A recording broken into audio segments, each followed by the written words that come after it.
Kemudian kita masuk kepada pola pattern yang lebih pendek jangka waktunya, seperti flag, penan, wedges, one day price pattern, 1 hari pola harga, dan pola harga 2 hari.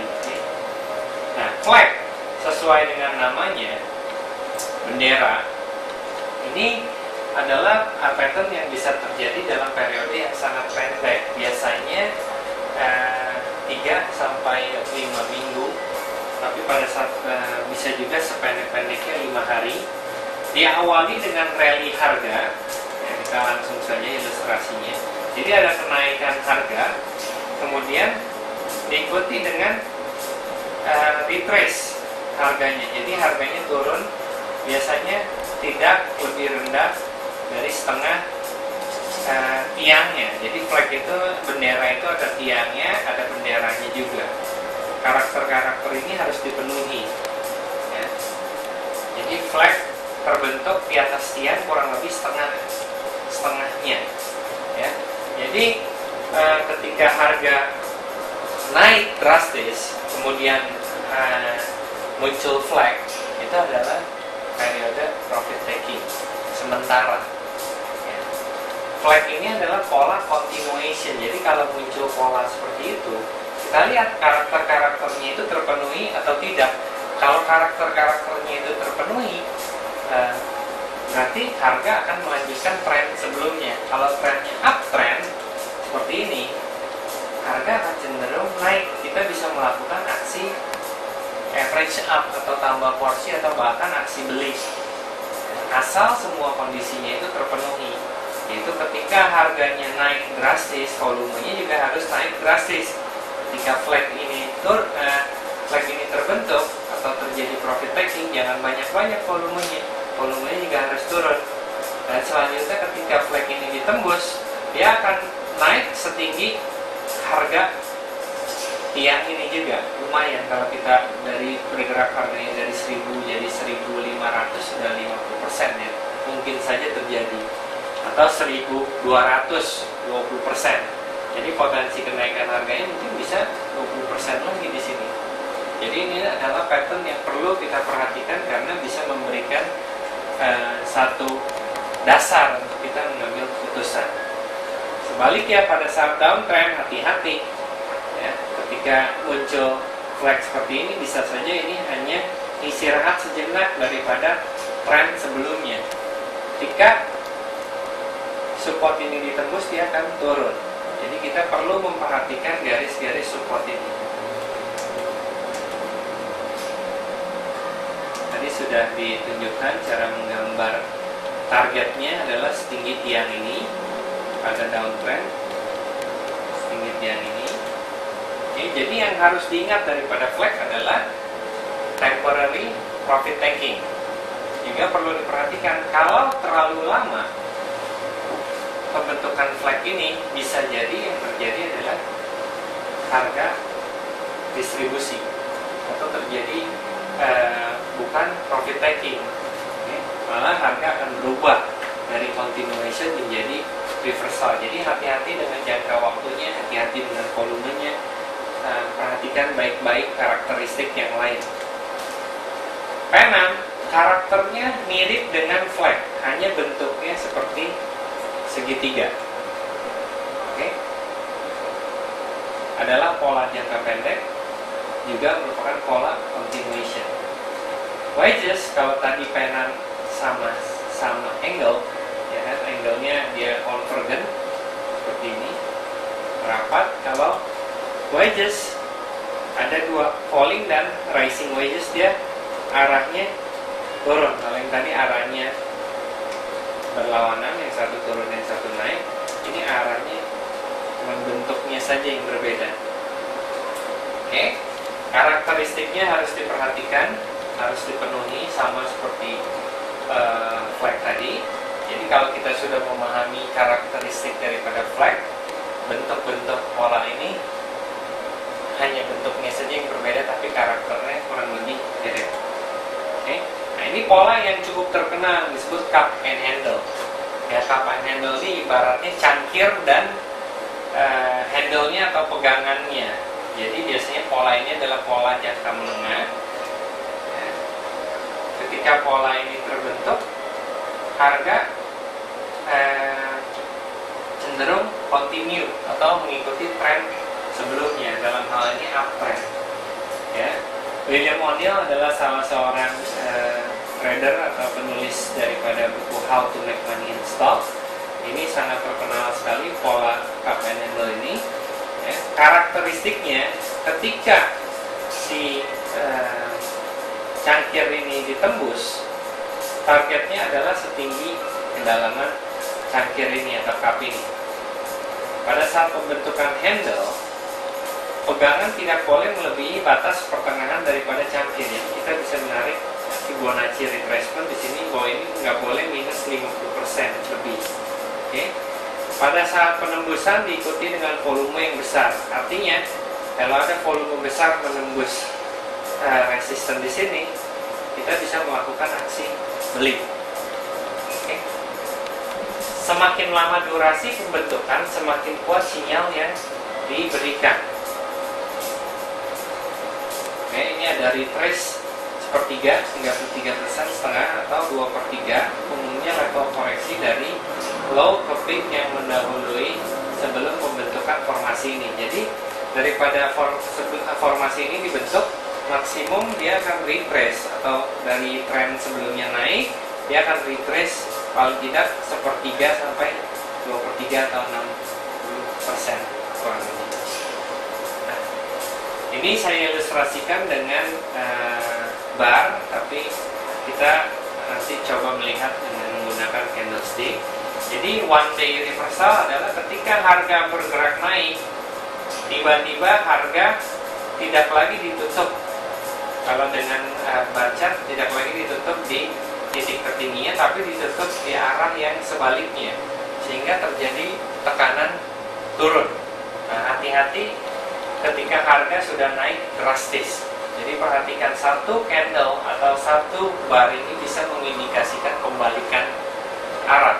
Jadi kalau kita memiliki posisi beli, ini adalah saat kita bisa melakukan posisi jual. Begitu pula di sini, ketika harga itu turun, terjadi pola satu hari ini, harga bisa berubah atau mulai reverse atau berubah arah dari turun menjadi naik. Tentunya dikonfirmasi dengan trend line atau trend analisis yang sudah kita pelajari di sesi sebelumnya. Oke, head and shoulder kita sudah bahas. Second day reversal bedanya dengan one day, ini ada dua bar. Ya, jadi bar yang pertama masih ditutup di atas, tapi bar yang kedua sudah ditutup di sini. Konfirmasinya adalah harga penutupan. Jadi kalau mau melakukan aksi jual kita atau aksi beli, ya dekat-dekat penutupan kita sudah bisa memprediksi kira-kira seperti apa. Oke. Istilah outside days atau engulfing pada candlestick itu di mana dua candle tersebut, hari yang pertama dan hari yang kedua di sini menutupi range candle sebelumnya, sehingga disebut outside atau engulf.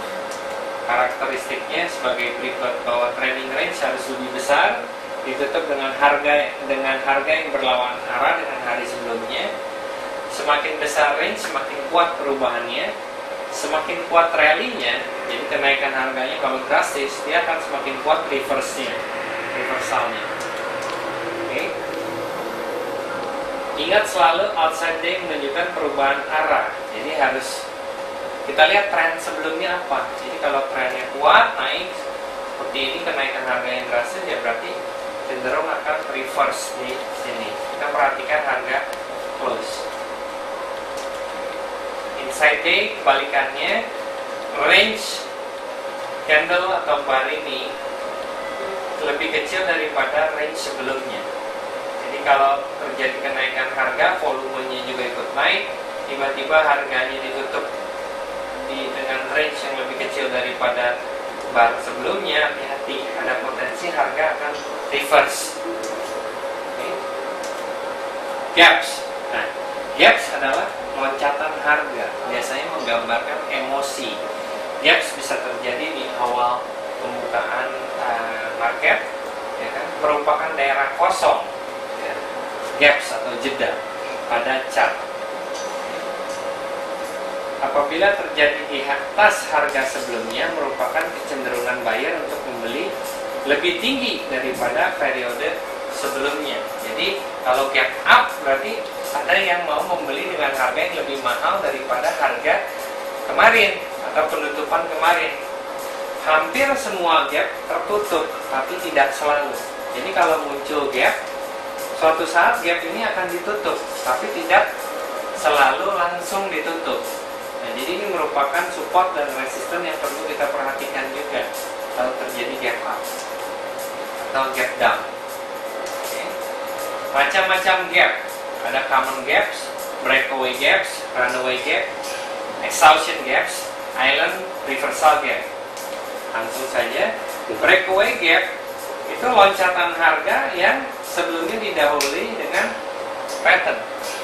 Nah, jadi breakaway gap harus ada pola atau pattern sebelumnya yang mendahului gap tersebut. Jadi ketika harga loncat di sini bisa kita lihat ada pola rectangle yang tadi sudah kita bahas ya. Selanjutnya runway gap sesuai dengan namanya runway. Jadi ada beberapa satu atau dua jeda atau dua gap yang terus terbuka. Ya kan? Selanjutnya pattern ini juga bisa disebut sebagai continuation pattern atau pola kelanjutan. Jadi kalau muncul gap, harga biasanya cenderung mengikuti tren sebelumnya. Kalau uptrend ya uptrend. Nah, apabila harga ini mulai ditutup seperti halnya di sini, kita bisa lihat berarti level support yang bisa kita ambil dari titik tertinggi bar ini itu sudah ditembus. Jadi juga hati-hati, bisa terjadi perubahan arah. Oke. Yang ketiga, exhaustion gap. Sesuai dengan namanya exhaust, berarti sudah lelah. Ini biasanya terjadi pada gaps ketiga atau gaps keempat.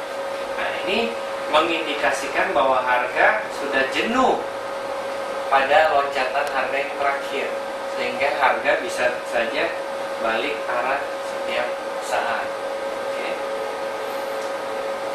Island reversal jarang terjadi, tapi pada umumnya ini diindikasikan bahwa ada bagian yang terpisah, dipisahkan oleh dua gap di sini. Jadi ada gap down di sini ada gap up. Ini ada pergerakan harga yang seperti ibaratnya sebuah pulau yang terpisah. Jadi gaps adalah jeda. Semakin besar volume pada gaps, semakin signifikan efek yang ditimbulkan. Jadi kalau gap up dengan volume yang besar, indikasi yang bagus, berarti akan terjadi continuation, harga itu akan mulai naik. Yang perlu diperhatikan pada gap itu adalah juga suatu level yang disebut support resistance. Saya akan demonstrasikan bahwa gaps ini bisa menjadi support juga resistance pada chart. Kita akan lihat gaps.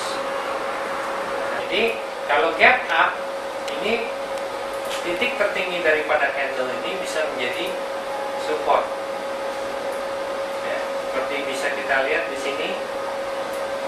Ketika terjadi gap up, tadi sudah disinggung volumenya sangat besar, ya. Berarti harga cenderung melanjutkan kenaikan. Di sini pun terjadi dua kali sampai harga mulai balik arah, turun, mencoba menutup gap ini. Tidak selalu, tapi kecenderungan akan ditutup.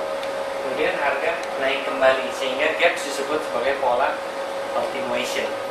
Oke, sekian price pattern. Kita akan masuk ke sesi selanjutnya, candlestick dan indikator.